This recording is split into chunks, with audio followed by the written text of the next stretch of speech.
string seperti ini, berbentuk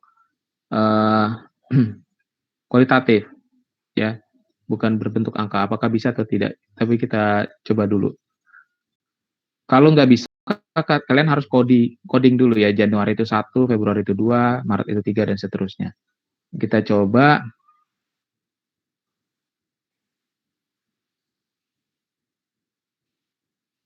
Oh, mungkin input range-nya harus kita sandingkan dulu.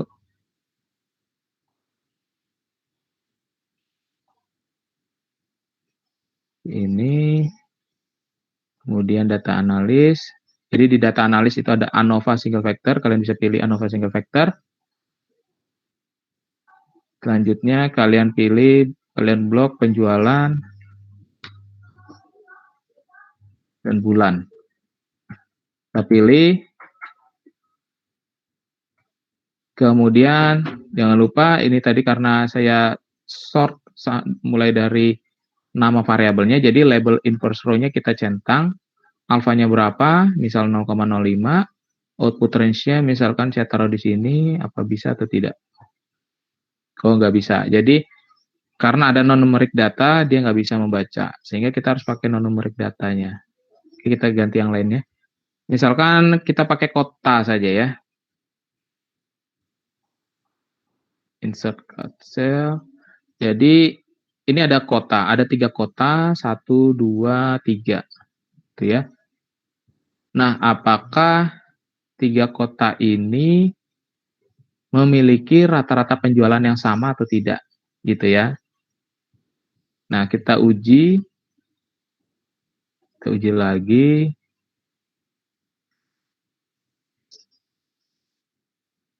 Blok sampai ujung.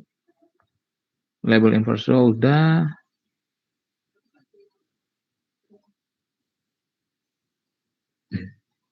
Nah, sudah, ini kita langsung klik OK.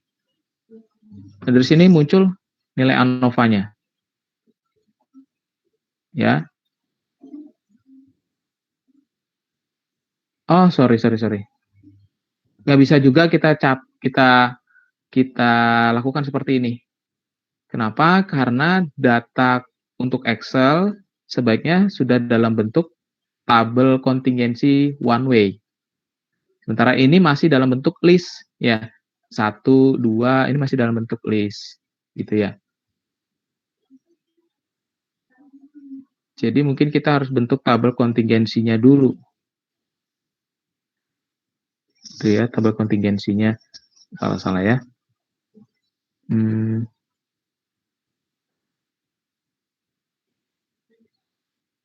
Jadi tabel kontingensi mungkin kita bisa buat ini sebagai tabel dulu.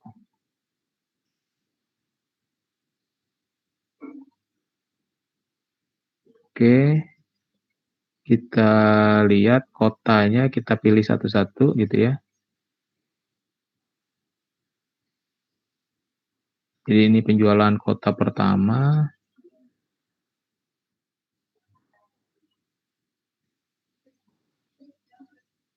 Kemudian penjualan kota keduanya.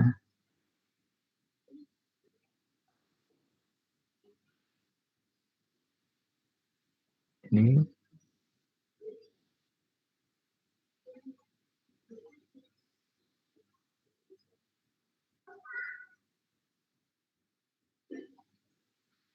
Yang keduanya. Dan ini ketiganya ya.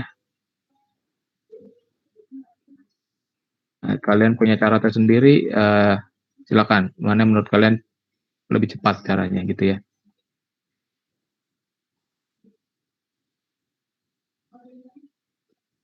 Oke, jadi kita punya kota pertama itu Bogor, Bandung, dan Jakarta.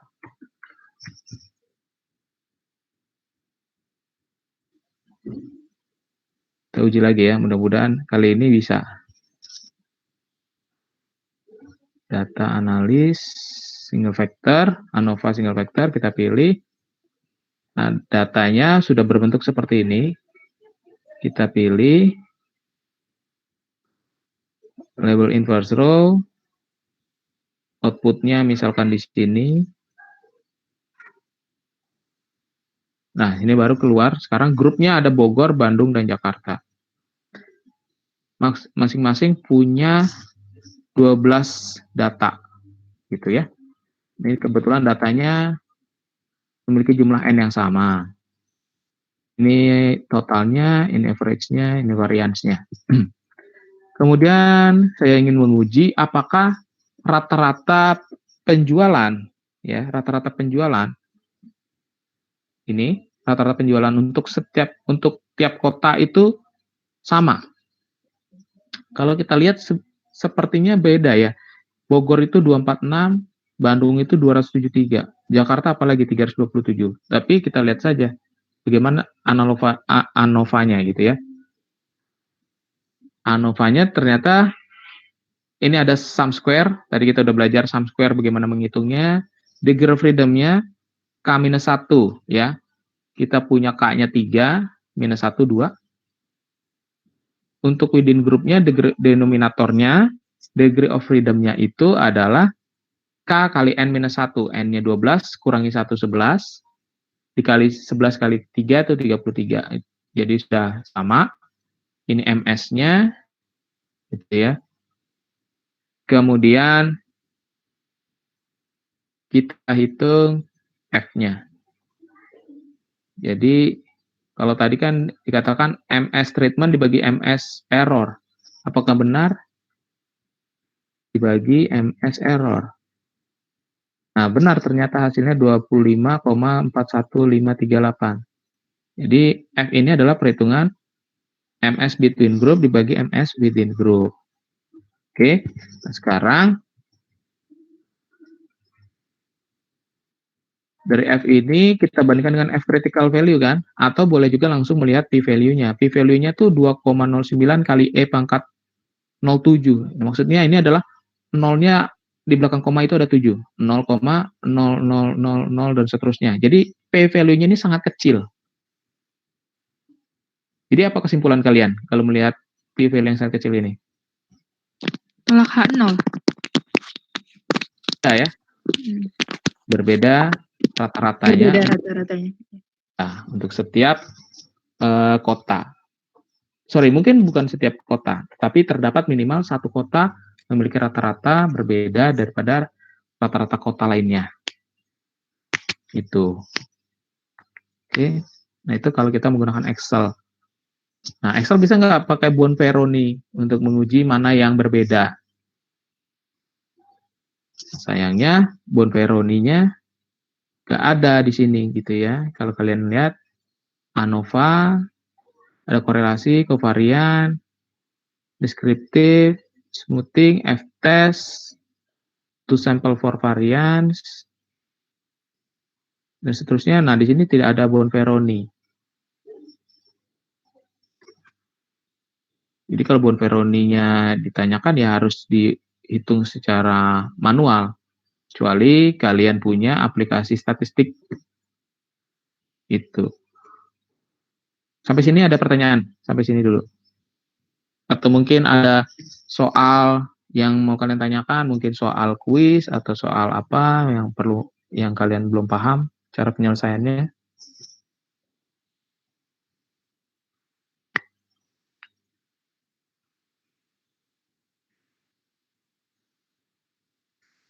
Kalau belum ada, kita coba aplikasikan Bonferroni test, tapi mungkin saya coba pakai Stata karena saya nggak punya SPSS di laptop saya ini. Yang saya punya hanya Stata, tapi Stata dan SPSS itu utilitasnya sama gitu ya. Fungsinya hampir sama. Jadi apa yang bisa dilakukan SPSS juga bisa dilakukan Stata gitu ya. Jadi kalaupun nggak punya SPSS tidak terlalu masalah gitu. Oke, misalnya kita masih pakai data yang kita pakai sekarang. Kita ingin uji ya.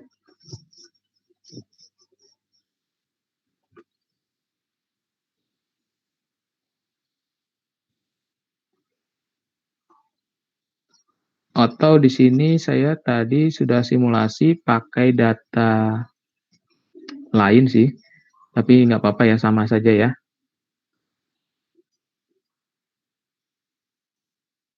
Misalkan ini kita pakai data. Nah,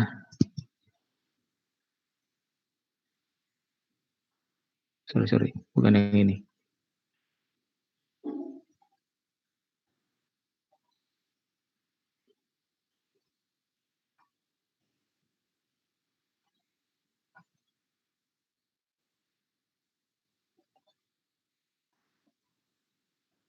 Ya, jadi kita punya stata, kemudian kita punya data yang sudah ada. Misalkan ini ada pengeluaran, ada tipe mobil. Mungkin apakah tipe mobil untuk 3 jenis tipe mobil memiliki tingkat pengeluaran yang berbeda atau tidak gitu ya. Rata-rata pengeluarannya sama atau tidak. Jadi kalau di dalam stata atau di dalam SPSS kita susun datanya seperti ini. Jadi ini faktornya ya. Kita ketahui tadi di buku tadi kita hanya menggunakan satu faktor. Nah, jadi di sini hanya ada satu faktor, yaitu faktor tipe mobil. Tipe mobil 1, 2, 3 ya, dan seterusnya. Oke, jadi kita mau coba simulasikan bagaimana menghitung ANOVA-nya. Jadi di dalam stata ini ada menu. Ini menu history, artinya menu kita sudah melakukan fungsi apa saja ya selama ini. Di sini ada menu eksekusi, ini menu komen, ini menu variabel, ini menu properties. Ya, mungkin kalian tidak akan terlalu detail untuk mengaplikasikan stata ini, tapi setidaknya kalian pernah lihat gitu ya. Di sini kita punya menu linear model and related. Di menu linear model and related ini ada menu ANOVA atau MANOVA. Jadi MANOVA itu adalah multiple ANOVA, gitu ya. Oke, kita uji pakai one way ANOVA. Responnya itu adalah data pengeluaran. Faktor variabelnya adalah faktor tipe mobil. Nah, di sini ada Bonferroni test. Kita centang Bonferroni test. Gitu ya. Langsung kita oke. Nah, di sini didapat hasilnya. Jadi, kita tadi punya 3 tipe mobil, gitu ya. Di sini ada uji variansnya, menyatakan bahwa nilai F hitung 11,5, artinya dia cukup besar, dan kalau dilihat p-value-nya, probability lebih besar daripada F-nya 0,0001. Artinya dia sangat kecil. P-value, ini sama dengan p-value. Nah, artinya karena p-value-nya itu sangat kecil, kita katakan rata-rata terdapat minimal satu rata-rata populasi berbeda dibandingkan dengan rata-rata populasi lainnya. Nah, sekarang Bonferroni test-nya bagaimana kita bisa mengidentifikasi mana yang berbeda? Jadi, kita bandingkan antara baris kedua dengan baris pertama dengan kolom pertama, yaitu baris pertama itu nomor 2 itu adalah medium car misalkan ya. Ya, nomor 1 itu small car. Ternyata perbedaannya sebesar rata-rata perbedaannya itu minus 0,08. Ini kecil gitu ya. Dan secara p-value nilainya adalah 1. Artinya apa? Ini sangat tidak berbeda. Kalau p-value-nya itu sampai 1, berarti sangat tidak berbeda. Gitu kan? Sekarang kita bandingkan lagi antara 3 dengan 1. Kalau 3 dengan 1, didapat perbandingannya 0,42. rata-rata perbandingannya. Secara p-value gimana? Secara p-value 0,001. Nah, p-value-nya ini sangat kecil, artinya dia signifikan berbeda. Jadi antara 1 dan 3 ini berbeda. 1 dan 2 tidak berbeda, 1 dan 3 berbeda. Bagaimana dengan 2 dan 3? 2 dan 3 berarti kita lihat ini dan ini. Ya. Nilainya perbedaannya 0,5 dan dia lebih signifikan lagi 0,000. Artinya 2 dan 3 berbeda. Ya. Jadi 1 dan 2 tidak berbeda. 1 dan 3 itu berbeda, 2 dan 3 itu berbeda. Artinya siapa yang berbeda? Yang berbeda artinya nomor 3 ini, gitu kan. Karena 1 dan 2 itu sama rata-ratanya. Ya kan? 1 dan 2 itu sama rata-ratanya.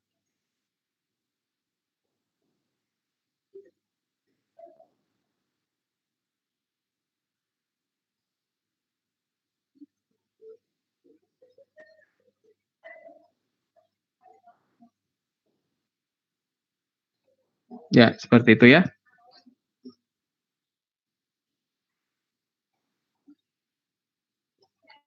Ya, mungkin itu yang bisa saya sharing. Kalau kita pakai stata, ingin menguji analisis ANOVA, bagaimana caranya, kurang lebih seperti itu. Oke, sampai sini ada pertanyaan?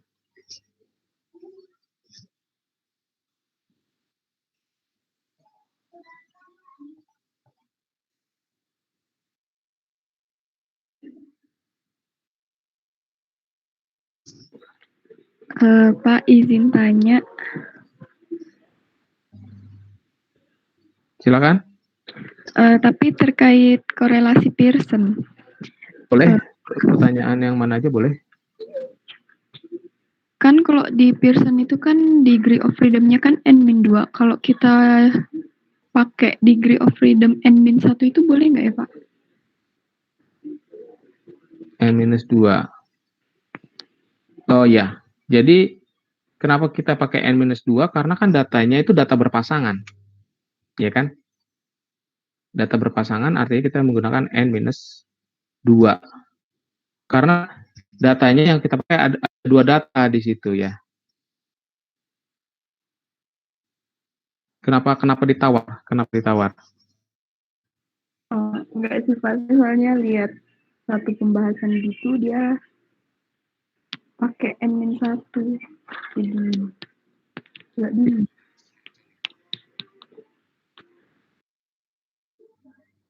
Pembahasannya di mana nih? Apa di buku atau di source lain? Ada soal dari angkatan gitu. Oh, tapi kalau specimen itu tetap N-1 ya, Pak? Kalau apa? Sorry? Kalau korelasi yang specimen itu walaupun kita pakai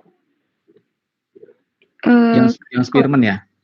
Iya, kalau misalnya ada data yang sama kan jadinya kita pakai rumus yang kayak R itu kan Pak, R yang kayak Pearson.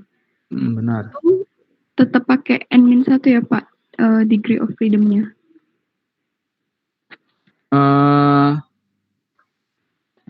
Bentar ya.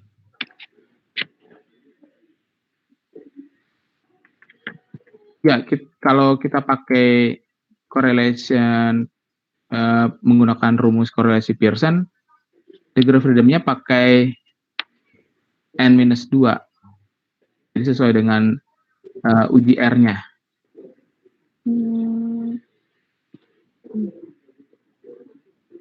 Makasih Pak. Iya. Bentar ya. Uji R.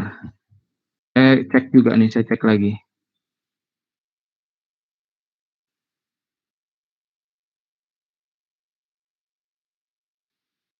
Pearson correlation, maaf ya.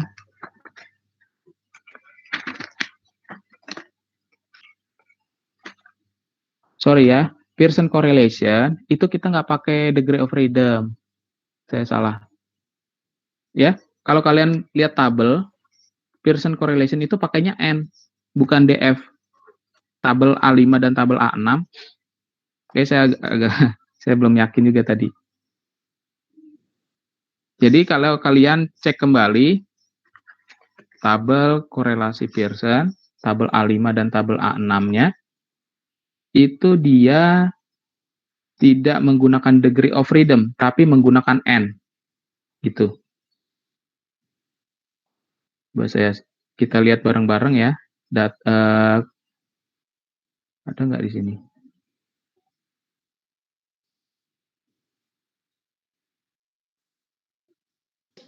Oh, yang N kurang 2 itu yang pakai test student ya Pak? N-2 itu yang mana? Kalau saya tengok di catatan yang bagian korelasi juga, cuman pakai yang rumus test student. Oh, test student. Yang test student ya. Kalau test student, bentar ya.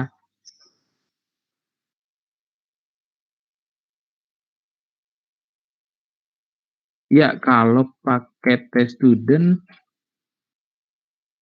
N-nya -2. Ya, karena kita pakai 2 data berpasangan. Kemudian,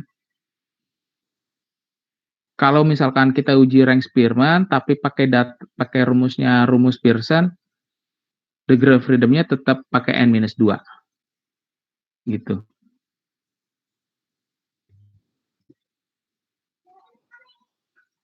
Karena di sini rumusnya T-nya adalah sama dengan R dibagi akar dari 1 minus R kuadrat per N-2. Jadi N-2 ini adalah degree of freedom-nya. Gitu. Jadi hal yang sama kita gunakan sebagai degree of freedom-nya.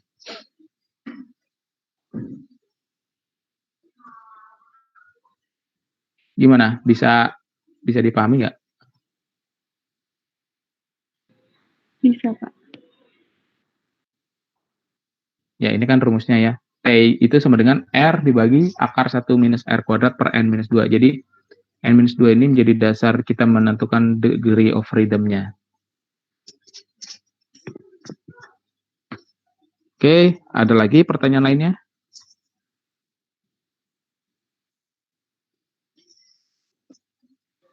Pak, berarti yang kira-kira berarti nggak core di ujian ya Pak ya? Kalau yang pas open apa tadi ya? Yang untuk uji populasi yang berbeda gitu Pak. Itu Populasi yang berbeda. Uji ya. apanya nih? ANOVA-nya atau Bonferroni-nya? Tadi Pak. Bonferroni itu berarti nggak ada keluar. Kira-kira nggak ada keluar di ujian apa? Ya, soalnya gitu ya Pak. Karena kalian nggak punya aplikasinya gitu ya? Ya, iya. Mungkin download Ya. bajakan. Ya. Ya, tapi pemahaman rumusnya tetap ada ya. Pemahaman rumusnya tetap ada dari slide yang kita pelajari barusan. Siap-siap.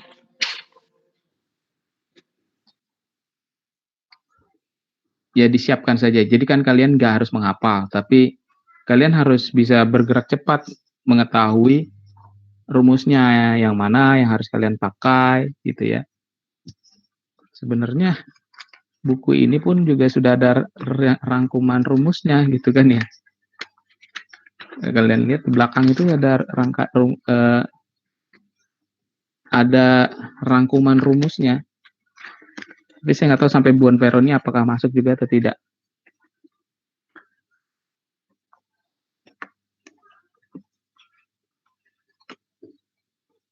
Nggak ada sih, Bonferroni nggak ada ya. Di formula and table itu ada ringkasan rumus. Tinggal kalian seberapa cepat kalian bisa mengidentifikasi soal ini maksudnya menanyakan apa, sehingga kalian harus menggunakan statistik uji apa. Itu soal ini bertanya tentang apa, sehingga bagaimana cara menyelesaikannya. gitu ya. Mungkin yang chapter 11 goodness of it-nya mungkin bisa cukup detail ini. Tapi untuk yang ANOVA memang mungkin di sini nggak terlalu detail ya. Mungkin kalian masih harus lengkapi gitu ya dengan cara kalian. Oke, gimana? Ada pertanyaan lagi?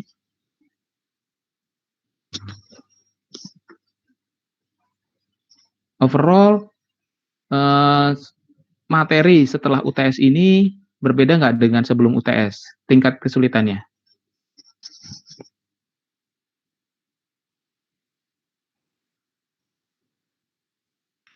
Berbeda ini bisa arti lebih sulit, bisa juga lebih mudah.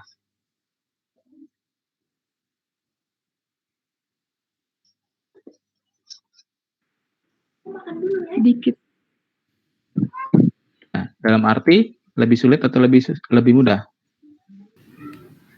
Lebih sulit, Pak. Lebih sulit, Pak. Lebih sulit, Pak. Luas sekali, Pak.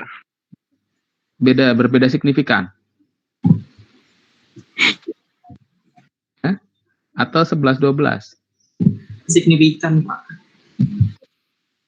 Sangat signifikan, Pak. Oke, signifikan. Jadi p-value-nya 0,000 nih. Ya. P-value-nya 0,00. Oke. Kalau memang signifikan, di mana letak kalian mengalami kesulitannya?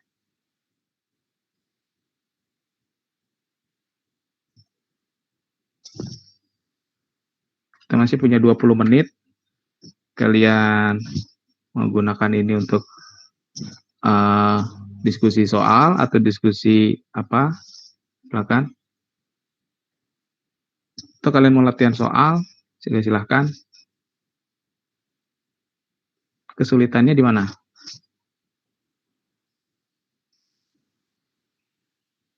Menghitungnya kah? Melelahkan dalam menghitungnya kah atau bagaimana? Atau mengidentifikasi soalnya? Ya Pak, kalau saya mungkin kadang kesusahan di identifikasi soal Pak, jadi kayak bingung nih pakai yang mana gitu. Ya. Oke, jadi gini, kita kan udah belajar dari chapter 7 sampai chapter 11. Mungkin saya bisa kasih big picture-nya ya. Chapter 7, kita berbicara tentang estimasi parameter.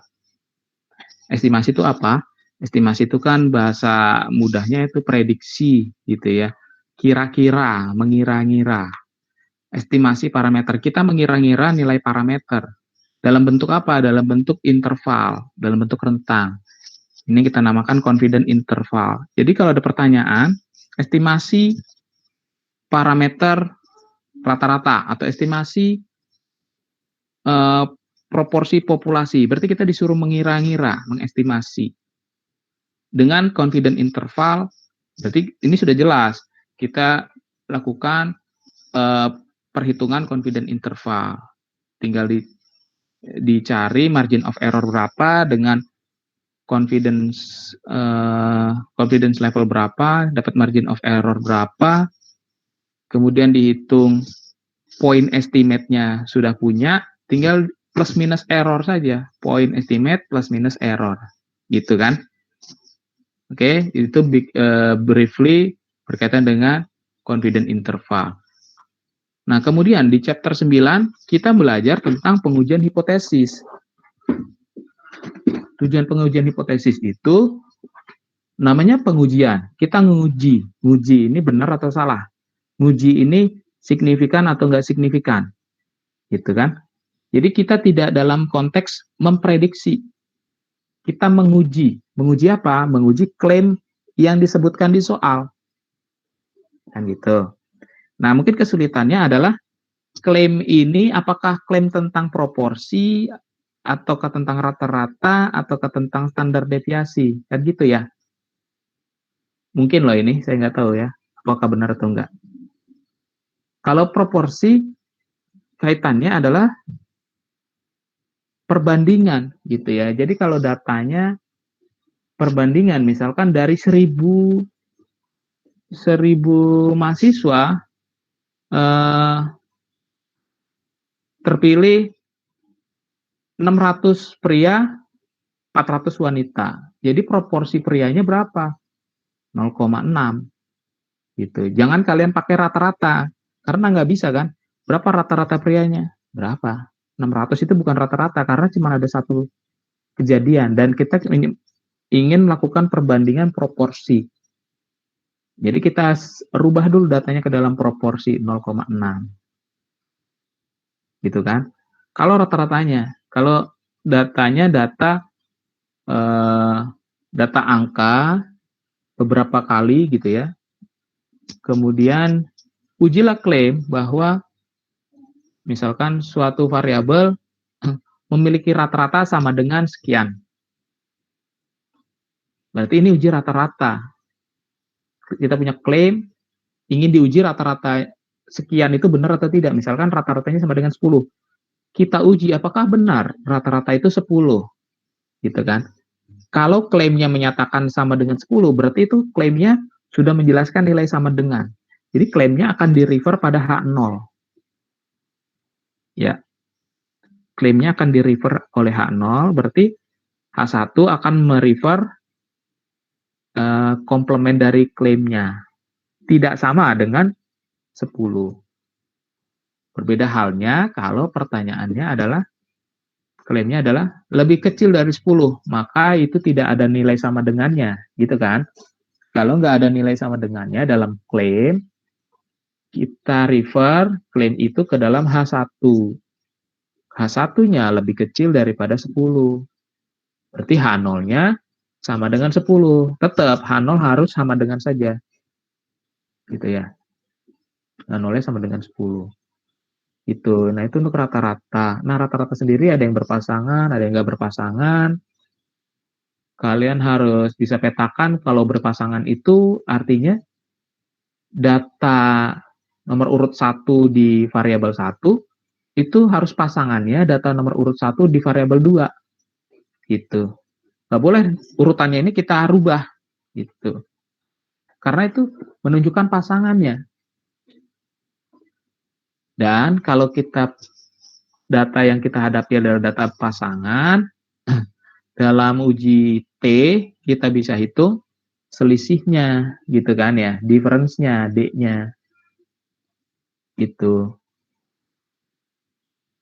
Nah, itu untuk satu sampel. Di chapter 9 kita berhadapan dengan pengujian hipotesis juga, tapi ada pengembangannya di mana sampelnya 2. Gitu. Tadi contoh saya itu udah 2 sampel tadi, salah ya. Saya kasih contohnya untuk 2 sampel. Yang rata-rata tadi, rata-rata berpasangan itu 2 sampel. Yaitu tadi yang berpasangan itu 2 sampel, contohnya seperti itu. Proporsinya, berarti ya kita punya 2 data, ingin kita bandingkan proporsi sampel pertama dengan sampel kedua. Gitu kan. Misalkan kita perbandingkan jumlah mahasiswa pria tingkat 2 dengan tingkat 3. Apakah berbeda atau tidak? Gitu. Berarti kita punya 2 set sampel, ingin diuji apakah proporsinya sama atau berbeda. Gitu. Kalau sama berarti kan P1 sama dengan P2 atau P1 minus P2 sama dengan 0. Tapi bisa juga kejadiannya adalah apakah selisih P1 minus P2 sama dengan 0,2. Maka proporsi H0-nya P1 minus P2 itu sudah sama dengan 0,2. H1-nya P1 minus P2 tidak sama dengan 0,2. Nah, itu trikinya gitu ya. Oke. Itu data 2 sampel, berpasangan, tidak berpasangan, kalian harus bisa identifikasi. Kalau proporsi nggak mungkin berpasangan memang. Gitu ya. Variance juga nggak perlu data berpasangan. yang perlu data berpasangan, yang ada data berpasangan itu hanya uji rata-ratanya. Nah, chapter 9 kurang lebih menjelaskan materi seperti itu. Kemudian di chapter 10 itu kita belajar tentang korelasi dan juga regresi. Nah, di sini kita mempelajari dua variabel, ya. Kita ingin mempelajari apakah dua variabel itu memiliki hubungan atau tidak.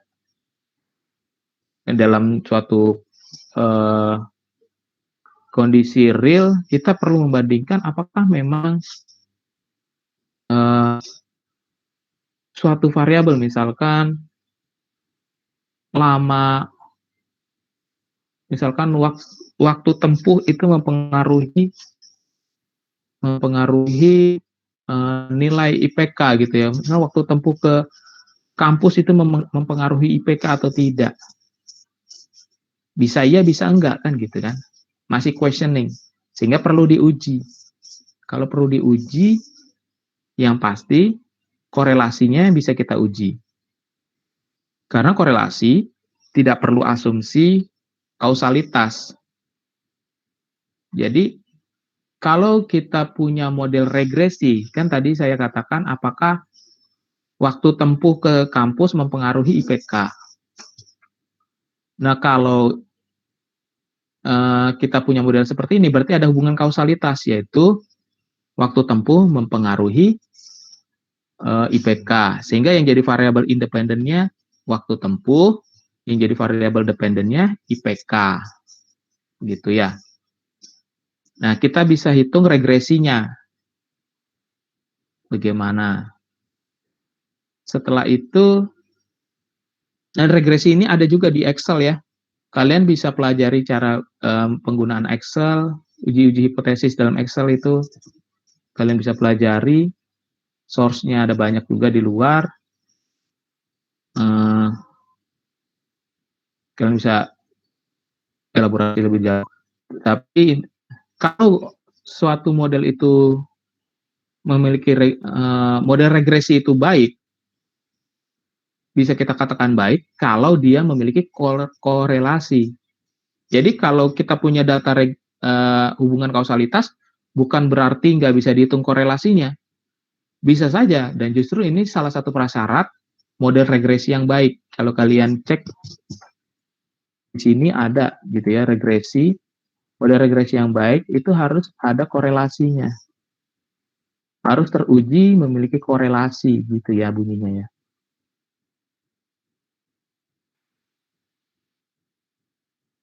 Mana ya, saya pernah lihat.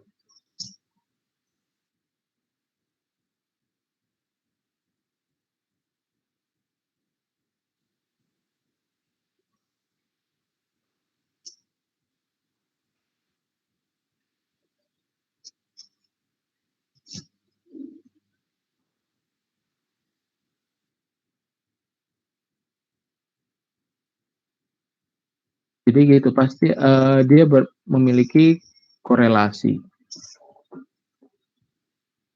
Saya pernah baca itu nggak? Kemarin sudah jelaskan, tapi saya nggak hafal di mana slide-nya.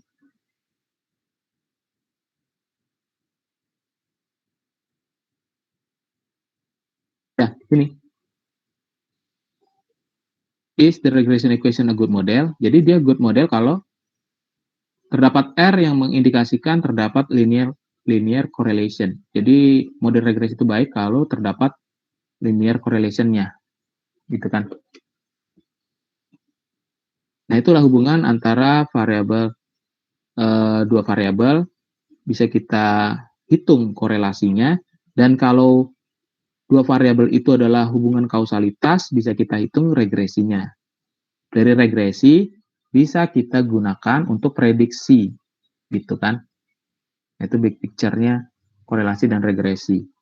Nah, di chapter 11 ini kita belajar tentang uji kecocokan model dan juga data yang sifatnya berbentuk tabel kontingensi, kan gitu. Nah, di situ ada goodness of fit, ya kan? goodness of fit itu ketika kita menggunakan data tabel kontingensi satu faktor. Tadi saya sudah bahas faktor itu maksudnya bagaimana. Jadi hanya satu faktor. Dan di setiap faktor kita ingin uji apakah sesuai besarannya dengan distribusi yang kita harapkan, dengan distribusi yang kita klaim. Lanjut lagi ke independensi. Nah, independensi ini ciri khasnya dia menggunakan tabel kontingensi dua arah. Jadi ada dua faktor. Faktor baris dan faktor kolom. Masing-masing faktor punya beberapa kategori. Boleh lebih dari 2 gitu ya. Minimal 2. Nah, bedanya antara independensi dan homogenitas, ini tadi sudah saya jelaskan ya, kalau untuk yang tabel yang 11. Di awal tadi sudah kan ya. Kalau homogenitas bedanya proporsi masing-masing populasi. Kita nyatakan seperti itu.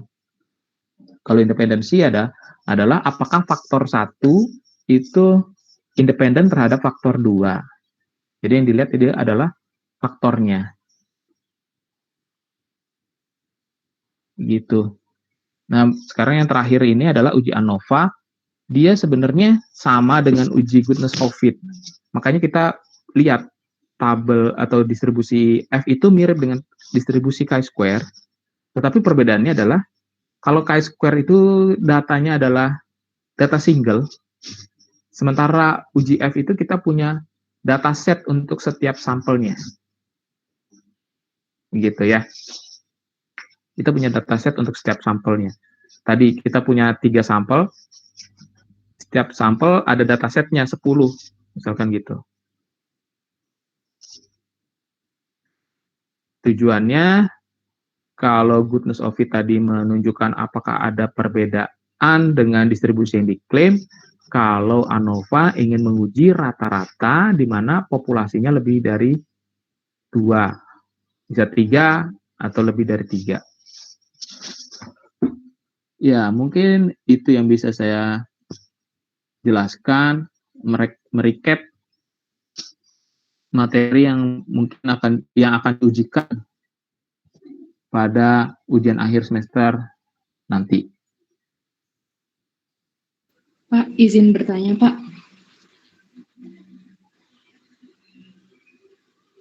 Ya, silakan. Kalau misalkan ada soal tentang klaim apakah sebuah helm atau sabuk pengaman itu efektif menurunkan kecelakaan, itu kita pakai X-nya jumlah selamat atau yang jumlah meninggal ya, Pak?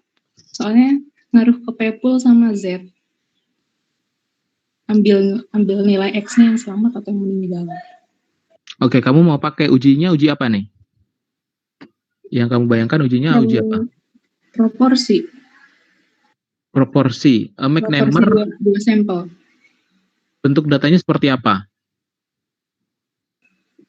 Bentuk datanya cuma diketahui jumlah subjek sama jumlah yang meninggal gitu. Terus ternyata kalau dihitung-hitung bisa beda gitu hasil Z-nya. Kalau Z-nya pakai yang meninggal itu kalau nggak salah hasilnya negatif. Kalau Z-nya yang selamat hasilnya positif gitu. Jadinya lebih baik pakai yang proporsi selamat atau yang meninggal ya, Pak? Harusnya sama. Karena proporsi yang meninggal itu pasti komplement dengan proporsi yang selamat gitu. Jadi kalau mau hitung kembalikannya, komplemennya itu pasti 1 minus proporsi suatu proporsi X tertentu. Harusnya sama. Oh gitu ya, Pak. Oh ya udah kalau gitu mungkin saya yang salah hitung jadi.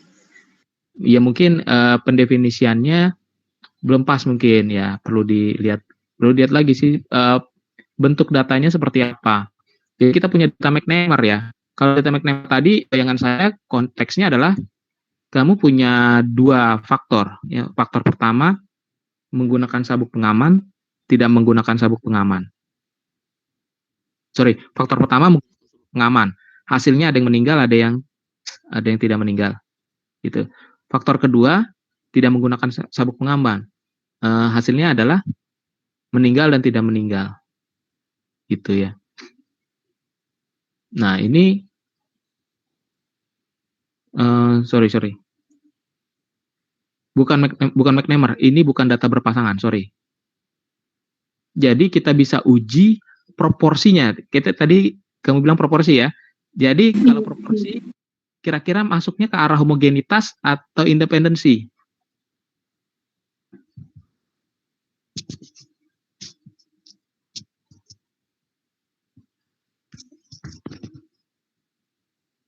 Masuknya ke homogenitas. Homogenitas benar.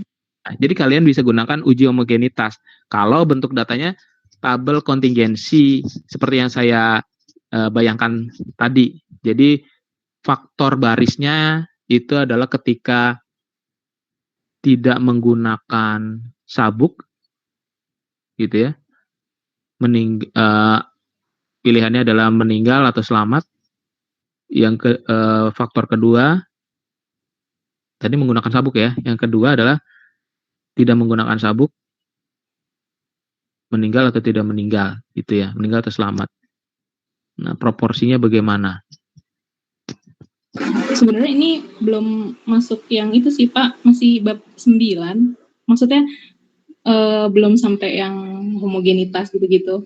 Oke, bab 9. Berarti kalau bab 9 masih uji rata-rata 2 sampel ya. Sampelnya berpasangan atau tidak, itu yang perlu kalian identifikasi. Ini nggak berpasangan, ini independen. Independen, oke, independen. Berarti proporsi ya? Iya, proporsi Pak. Nah, proporsinya berarti perhitungan proporsinya sepertinya harus coba di-review lagi. Gitu. Oh ya, kalau gitu. Terima kasih Pak. Sama.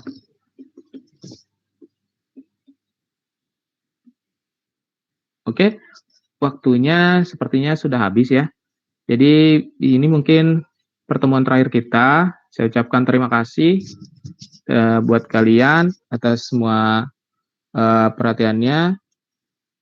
Dan saya mohon maaf atas kekurangan yang mungkin saya lakukan, karena di sini saya mungkin yang paling banyak berbicara. Biasanya orang banyak berbicara, banyak salahnya, gitu ya. Jadi mohon dimaklumi, tolong dimaafkan.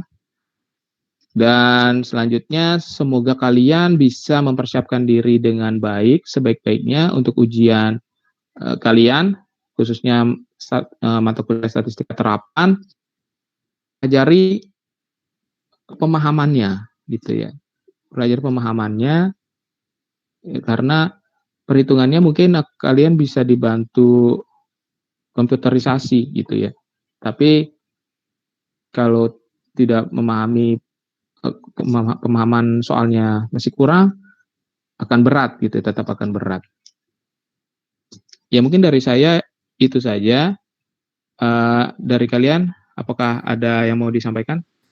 Iya Pak, ingin menyampaikan sepatah dua kata Pak. Kalau boleh, apa boleh dimatikan dulu Pak share screen-nya? Oh, saya masih share screen ya, sorry. Ya, silakan.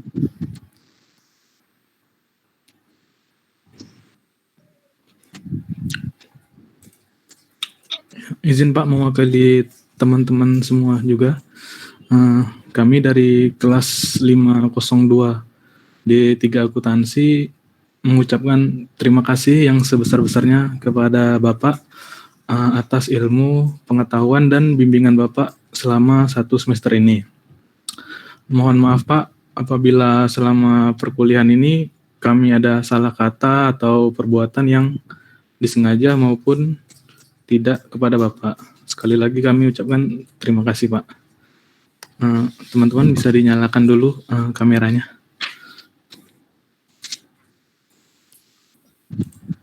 Kita foto ya.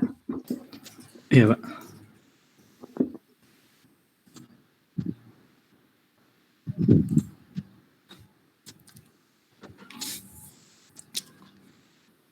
Ya teman-teman.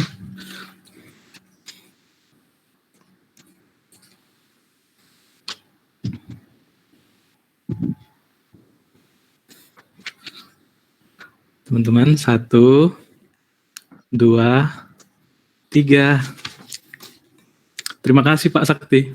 Pak, keren banget. Terima kasih ya. Makasih, Pak. Terima kasih Terima kasih, Pak. ucapannya. Terima kasih banyak, Pak. Keren. Terima kasih. Terima kasih, Pak. Ya, sama-sama. Terima kasih. Ini ucapannya nggak difoto. Di foto, Pak. Iya. Selanjutnya izin Ada ucapan foto nggak apa-apa bersama. ya. Saya nggak ada ucapan buat kalian, tapi nggak apa-apa ya. Sudah saya sampaikan secara verbal tadi.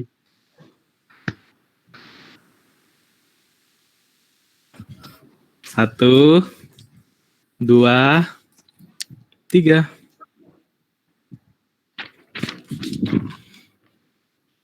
Makasih ya.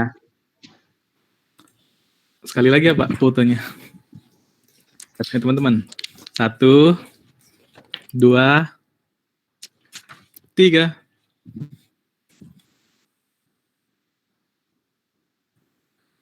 Ya, makasih Pak.